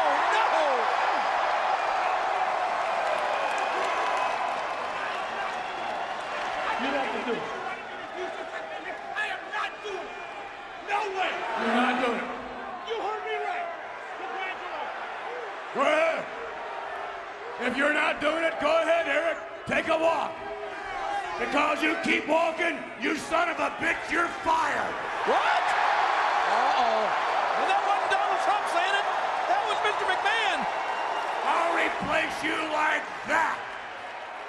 You want to be general manager of Raw? Get your ass back in here and get in that barber's chair. Oh my God. O Vince garante que Bischoff terá sua cabeça raspada ou será demitido. O Eugene tenta cortar os cabelos do Bischoff e, como sempre, toda vez, não tem uma luta de cortar o cabelo que isso não acontece, a maquininha não corta direito, né? Nossa, ele tá impressionante, parece que ele tava... Parece eu quando eu tô tentando, tipo, fazer a barba, tá ligado? Só dá uma raspadinha assim e nada. O Eugene é ligeiro, no entanto, ele pega a tesoura e começa a cortar uns tufos do cabelo do Eric. Depois a maquininha finalmente consegue cortar, né? Porque quando o cabelo tá mais curtinho assim, é mais tranquilo. E vendo as raízes brancas do Bischoff, o Vince o zoa, o chamando de falso, né? Que ele tinge o cabelo. E isso meio que real, parece que ninguém sabia que o Bischoff ia ficar com a cabeça branca ali. Apesar de todo mundo já saber que o Bischoff pinta o cabelo, eles não sabiam que na hora que eles fossem cortar ia aparecer a cabeça branca do Eric Bischoff, né? Então o Vince adorou, né? Cascou o bico. E realmente, tipo, ele fica uma pessoa... Não uma pessoa diferente, né? Mas o corte de cabelo dele é, tipo, outra coisa, sabe? Tipo, aquele acinzentadinho que a gente vai ver no final do pay-per-view. É realmente bem diferente. E como punição, o Vince também força o coach a usar um vestido até o fim do show. Sem muito motivo, só porque ele é escroto mesmo. Clássico. Yeah, exactly. I do know how the knee is. You knew how the knee is. You knew last night. Sean, you should have dropped out of this. There was 6%, 6% difference between us, and those votes would have gone to me. And guess what? I would have done what you can't do tonight. You know you can't beat Triple H, and I would have. This was my shot, Sean, and you took it away, you selfish son of a bitch. Bom, nos bastidores, o Edge confronta Shawn Michaels, novamente dizendo que ele não consegue derrotar Triple H, mas que o Edge conseguiria. Ele o acusa de ser egoísta e sai da sala. E isso leva a gente para a quinta luta da noite, La Resistance, defendendo o título mundial de duplas contra Chris Benoit e Edge. Dessa vez, o Sylvain consegue cantar o hino canadense inteiro, ou seja, estão com tempo de pay-per-view, hein? Tá inferno. Tá um inferno. E assim, também os dois oponentes são canadenses, então beleza, ok, aceito eles não interromperem, né? Sim, mas né, eu aproveitei pra dar um descanso. Com certeza. O Edge na entrada tenta fazer o seu taunt, né, ele tenta acender a plateia, né, botar a plateia pra cima, mas a plateia não responde e ele desiste, né, meio que fala, então... Não reajam também, né? Então devagar, aos poucos, durante esse show, o Edge vai virando um vilão cada vez mais. O Edge ataca o Conway imediatamente e desce a porrada nele no corner. Eles trocam socos, mas Edge domina brutalmente. Benoit continua o trabalho castigando o Conway com chops e clotheslines. Segue com um suplex para 1-2. A Resistência consegue um breve retorno com Sylvain, mas ele logo é dominado pelo Edge. Edge é aplaudido quando sobe no corner, mas desiste de pular e vai brigar com a plateia, sendo amparado pelo Benoit. Então também é um clássico, né? O cara vai fazer um movimento que a plateia vai curtir e daí ele desiste, sai no meio do caminho pra plateia ficar puta com ele, né? Ele compra a briga com um maluco lá que realmente deu uma esquentada. Quando entra na luta, Benoit dá uma bronca em Edge pela sua distração. Benoit faz um flapjack em Sylvain, que erra e cai todo feio. Em retribuição, Benoit arrebenta Sylvain de chops. Edge nocauteia Conway da beirada direto na beirada. É o beirada na beirada? Eu esqueci do meme do beirada, pô. Eita. Os quatro acabam trocando socos ao redor do ringue e os campeões dominam Edge. Suplex duplo em Edge para 1-2. Depois de alguns socos, Conway deda os olhos do Edge. Nos comentários, Lawler admite que contra Edge tem fãs torcendo por Conway. Tag quente para Benoit, mas ele quase que imediatamente é jogado de peito no corner. Ele apanha um pouco, mas consegue revidar com seu German. O árbitro perde a tag para Edge e o impede de entrar na luta, permitindo que a Resistência ataque Benoit. Puto, Edge abandona a luta e vai embora. A câmera o segue nos bastidores e mostra Edge pegando sua mala, indo embora em um carro. No ringue, Benoit acerta Sylvain com um superplex, distribui Germans e prende Conway no crossface. Conway desiste e Benoit vence aos 16 minutos e 15 segundos. Vencedores e novos campeões mundiais de duplas, Edge e Chris Benoit. Realmente o Benoit é uma lenda, né? Porque eu juro que pensei, ok, acabou, né? O cara não vai ganhar sozinho, faz sentido isso. E não. Agora eles vão ver como vão coexistir, né? O Edge que abandonou o Benoit e o Benoit que venceu a luta. E os dois são campeões de duplas agora, né? Se o Benoit não fosse o Good Guy, ele só lutava todas as lutas solo e vamos nessa, tá ligado? Acho que mais que uma luta, e achei competente a luta, não achei nada demais, mas achei uma luta competente. Aqui, talvez seja o mote desse pay-per-view, né? Vamos fazer o Edge, vamos transformar ele em um vilão hoje. Eles passam a noite inteira fazendo isso e acho que aqui é o penúltimo passo disso tudo, né? Sim. Você tá corretíssimo, né? Praticamente todos os segmentos tem o Edge e tem, tipo, ele sendo cada vez mais chato, cada vez mais babaca, cada vez mais... Revoltado, tentando se auto-empoderar de graça. Então... I am standing by in the locker room with the World Heavyweight Champion Triple H. And Triple H, you now know that you will be facing Shawn Michaels, certainly no stranger to you, but is your strategy in this match affected by the fact that Shawn Michaels is suffering from an injury? Strategy? What strategy? Huh? You don't have strategy in an event like this. Taboo Tuesday, this whole thing with internet voting is a bunch of crap. You don't have strategy when you don't know who your opponent is. And as far as Shawn Michaels' injury goes, are you buying that? Huh? You really believe Shawn Michaels is hurt? Because I don't. I've known Shawn Michaels for 10 years. I know him better than he knows himself. And he's full of crap. Shawn Michaels is going to walk to that ring tonight hoping that I think he's hurt and that I let my guard down so he can score an easy victory. It's not going to happen. Shawn Michaels might be telling the world that his leg is broken. Well, if it's not, it's going to be by the end of the night. You count on one thing. You count on the fact that I will walk out of here tonight as the World Heavyweight Champion. Now get out of here. I got some thinking to do. Todd Grisham entrevista Triple H nos bastidores sobre Shawn Michaels. Triple H diz que não tem estratégia para enfrentar Michaels, mesmo lesionado, dizendo que o Shawn tá fingindo a lesão dele. E eu meio que não aguento mais ver o Triple H falando do Shawn Michaels, sabe, já vi bastante, né? Já teve isso, né? Mas o povo decidiu, ó. Por isso que a democracia nem sempre funciona, né? Exatamente. Falando em democracia, vamos falar do Diva Search? Opa. Luta 6, Carmella contra Christie. Bom, no SummerSlam, né, a gente viu aquele jogo de queimada, a gente ainda tinha 7 participantes. Conforme a competição foi afunilando, foi ficando cada vez mais claro que eu já tinha falado no SummerSlam também, que só tinham 2 participantes de destaque, que era a Carmella e a Christie. A Carmella completamente odiada por todas as outras participantes e a Christie claramente a vencedora, a mais carismática. Em 30 de agosto, Christie, Carmella, Joy, Amy e Maria participaram de um concurso de promos no ringue. Todas aproveitaram para xingar a Carmella.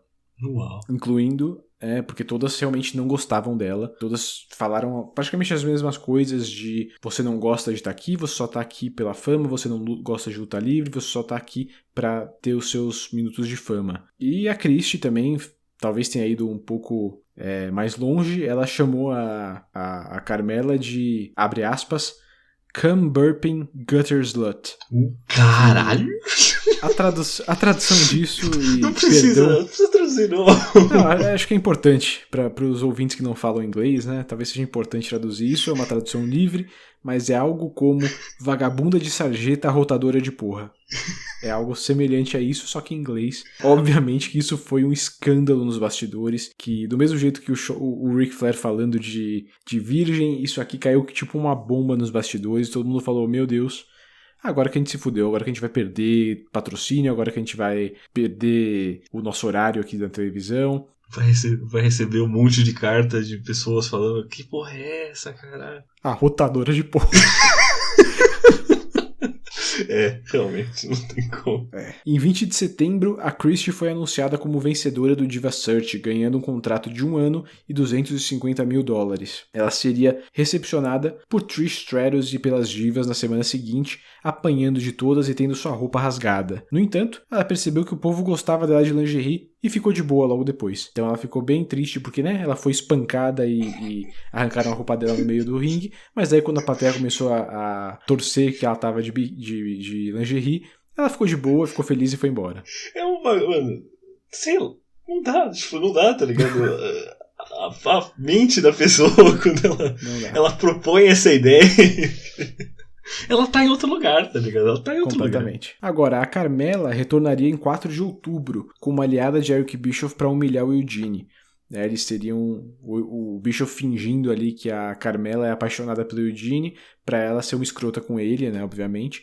Só que a Christie salvou o Eugene dessa humilhação, apareceu pra dar um beijo no Eugene e falar, olha, você é legal sim, as pessoas gostam de você. E isso acabou evoluindo pra essa luta aqui, Christie versus Carmella. E daí o coach anuncia qual é a estipulação vencedora pra essa luta. Briga de travesseiro de lingerie ganha com 57%, desafio de aeróbica, seja lá o que seja um desafio de aeróbica com 10%, e um vestido de gala de 33%. Obviamente, briga de travesseiro de lingerie ganha. As duas trocam de roupa atrás de biombos que mostram as sombras delas, e depois de algumas horas delas se vestindo, elas vão pro ringue de hobby.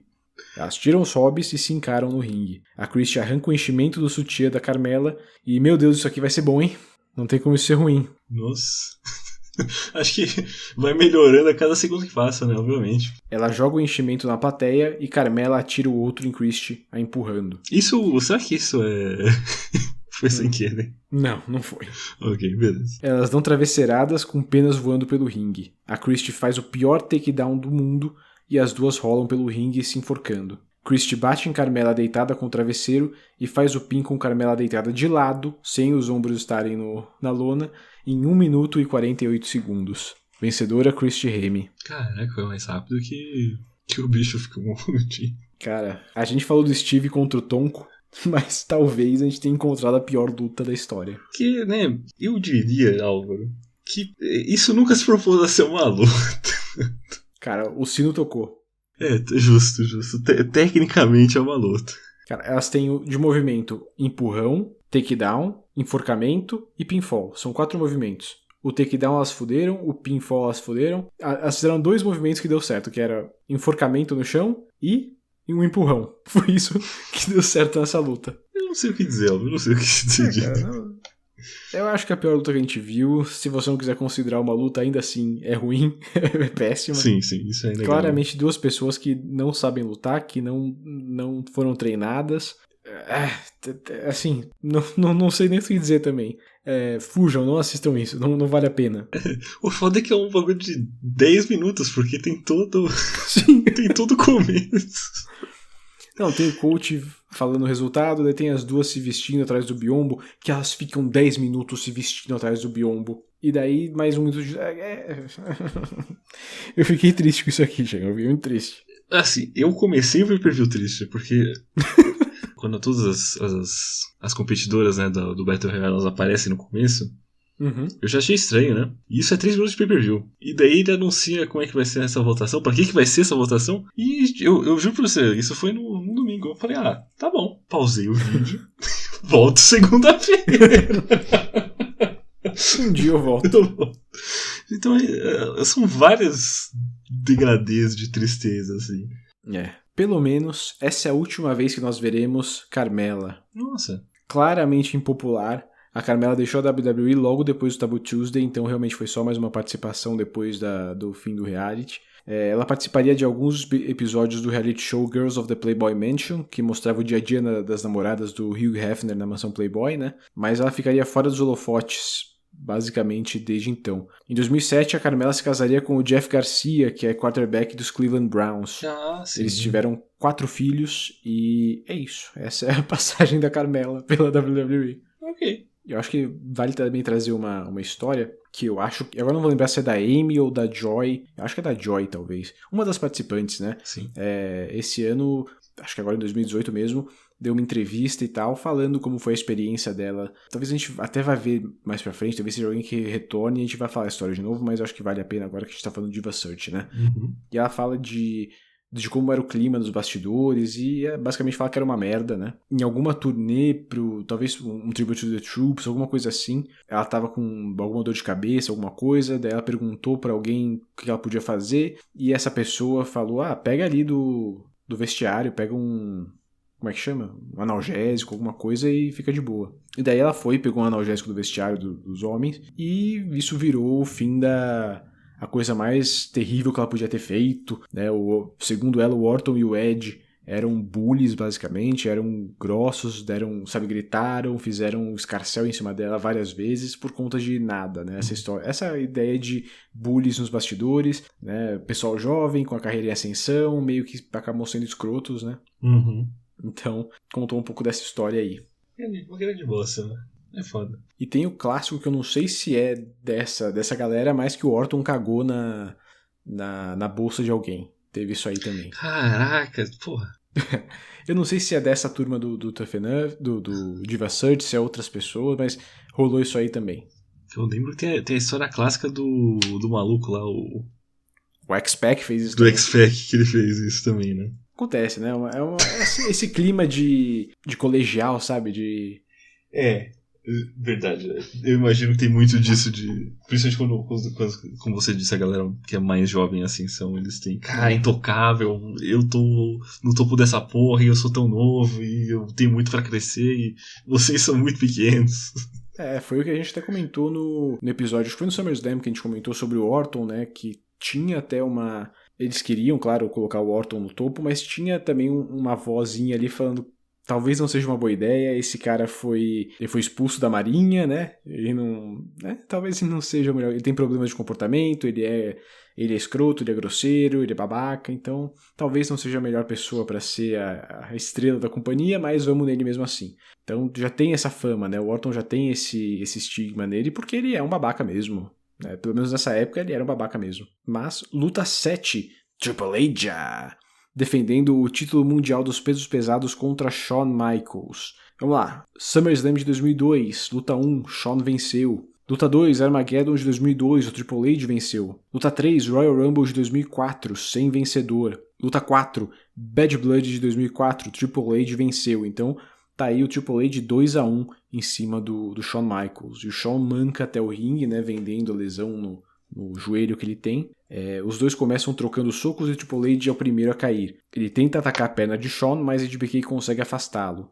Mesmo manco, Shawn inicia dominando o Triple H, até que Hunter consegue descer uma pancada na perna lesionada. Michaels ensaia retornos, mas o Triple H consegue dominar focando na perna do Shawn. Ele acerta a perna com cotoveladas, pisões e torções. Depois, prende o Figure 4. O árbitro quer encerrar a luta, mas Shawn o impede. Depois de minutos, Shawn alcança as cordas. Hunter tenta usar o poste para continuar a lesionar a perna de HBK, mas Shawn consegue reverter e fazer Triple H dar de cara no poste. Shawn reverte um novo Figure 4 e catapulta Hunter de rosto no corner, e os dois descansam. Shawn acerta 3 Atomic Drops invertidos e uma clothesline.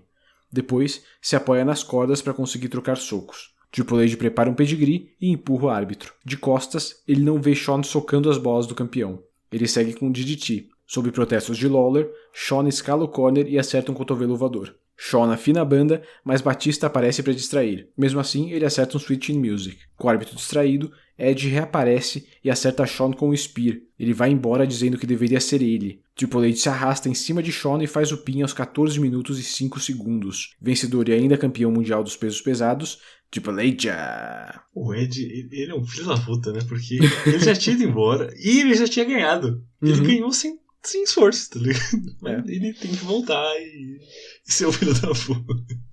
Foi o que acho que a gente já falou bastante disso nesse episódio inteiro, né? Mas, cara, é o show do Edge ser um player e ser um vilão, né? Essa luta aqui, cara, acho que talvez a mais curta que a gente tenha visto do Triple H com o Shawn Michaels. Ele tem menos de 15 minutos, mas ainda assim é arrastada. E eu achei bem desnecessária.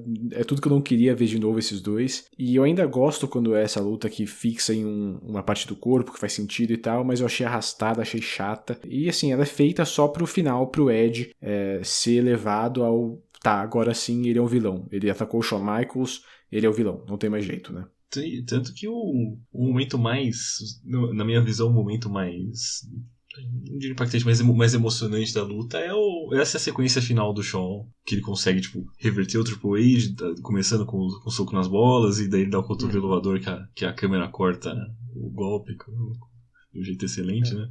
E ele consegue levantar a plateia pra dar o Switch in Music, mesmo todo mundo sabendo que ele tá com a perna cagada. Então, tipo, é tudo pra tornar o Edge aparecendo ali cagando do final mais importante mesmo. E acho que é bom deixar claro que o Shawn tá realmente com uma lesão no joelho. Claro que ele tá vendendo um pouco mais, né, pra incorporar pra história, mas ele tá realmente com o joelho lesionado. Ele vai tirar também um tempinho aí, acho que ele só volta em janeiro. Depois desse show.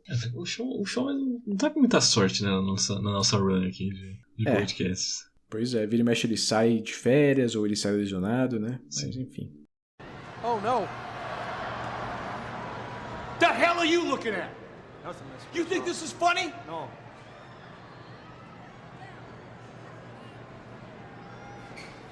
What are you looking at? You're laughing at me, aren't you? You get a big damn chuckle out of this, aren't you? I'll fire you. I'll fire you. Hell, I haven't even hired you yet, and I'll fire you, but I will fire you. Do not laugh at me. Turn around. Turn around. Do not look at me. Nos bastidores, Eric Bischoff, com uma máquina 2 no cabelo, confronta os funcionários perguntando o que eles estão olhando, se estão achando graça nele.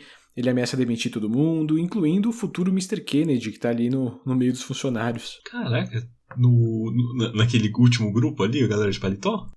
Não vou lembrar. Não, tudo bem. A gente vê um recap de tudo o que aconteceu no show até agora, ou seja, Tá eles realmente estão com tempo. Eles estão com muito tempo. Mas, finalmente, Main Event, luta 8, Randy Orton versus Ric Flair, com a estipulação definida pelos fãs. O coach fala os resultados: False Count Anywhere com 20%, submissões com 12% e uma luta numa jaula que vence com 68%.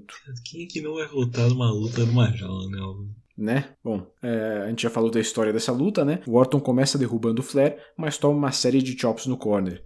Eles trocam a guarda entre chops e socos e Flair toma um back body drop alto. Ele tenta escapar, mas Orton o segue até a corda mais alta. Lá, ele deda o olho de Randy e o empurra para o ringue. Flair soca as bolas de Orton e o joga de rosto na jaula. O Lawler e JR começam a falar do Jimmy Kimmel, apresentador do talk show. Não entendi muito bem porquê e fui atrás e dias antes do pay-per-view, né, o Orton foi até o programa do Kimmel, promoveu o Taboo Tuesday. É muito bizarro ver como as pessoas normais veem a luta livre. É muito...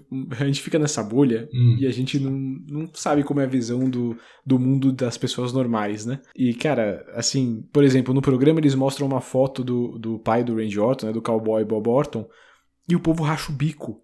Só assim, essa é a foto do seu pai, o cowboy Bob Orton. E daí as pessoas riem, as pessoas acham graça.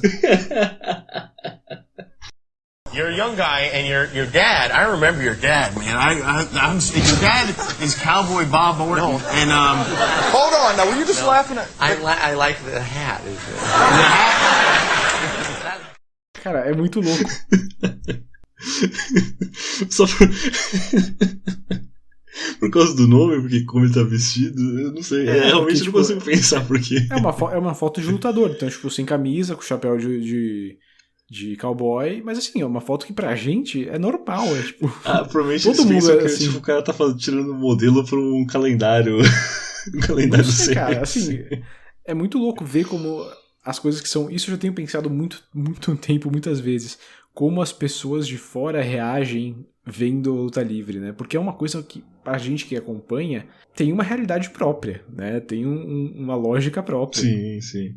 Mas pra quem tá olhando de fora deve ter coisa muito bizarra.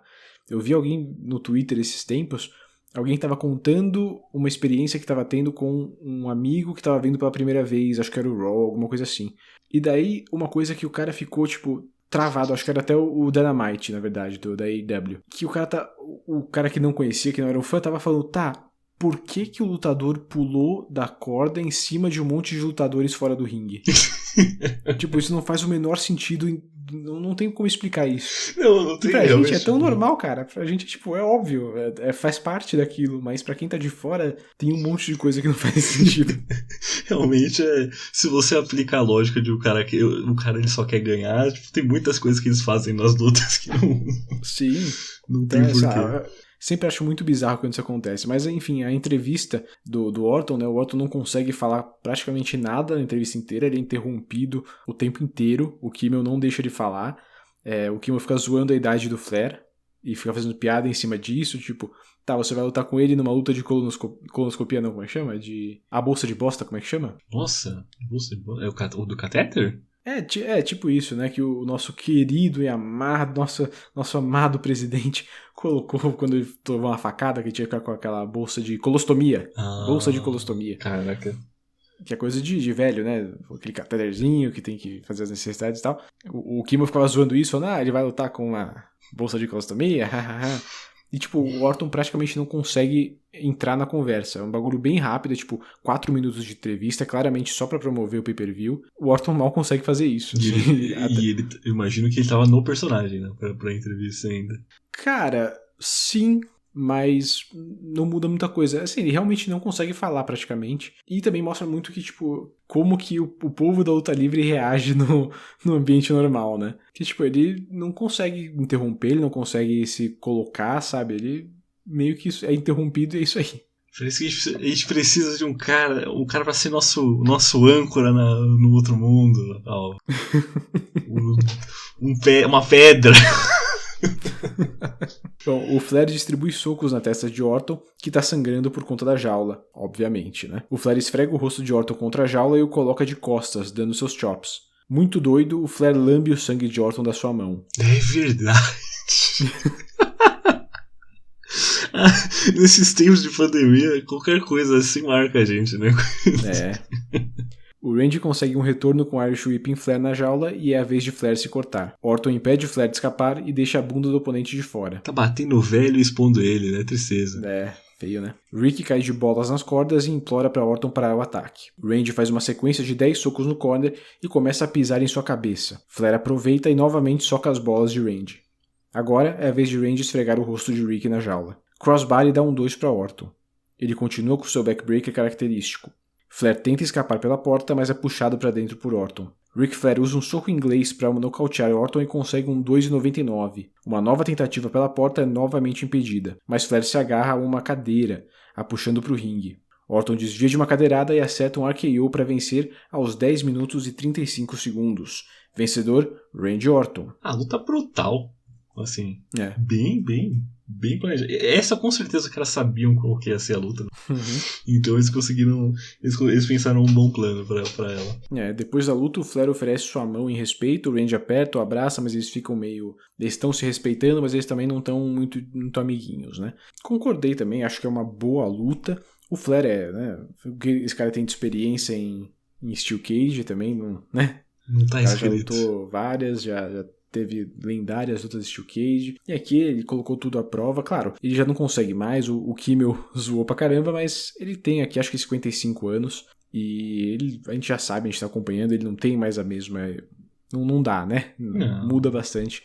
Mas ainda assim, ele consegue fazer uma baita luta com o Orton, que com certeza pra mim é a luta da noite, não tem nem o que falar. Não tem. Tipo, você até pode. Considerando as circunstâncias, você pode falar que a luta de abertura, o Jericho e o Shelton, tipo, é uma boa luta por causa das circunstâncias, que eles tiveram que realmente improvisar tudo o que eles iam fazer. Mas esse main event, ele dá um show em qualquer outra coisa que você colocar aí. Sim. O único momento tecnicamente falho, assim, que eu diria é quando o Orton faz o crossbody, que ficou meio feio. Mas o resto é perfeito, sabe? Os dois se vendem ali na luta muito bem. Taboo Tuesday de 2004 está nos livros, Thiagão. O que achamos do primeiro pay-per-view interativo da WWE? Ruim. Qualidade. Assim, é foda. A ideia é legal. Eu não sou muito interessado nisso de interação de fã. Eu gosto de um produto que é pensado e completado, tá ligado? Eu sou mais dessa linha de pensamento, assim, né? Tipo, alguém pensa, faz e te vende. Mas eu sei que tem.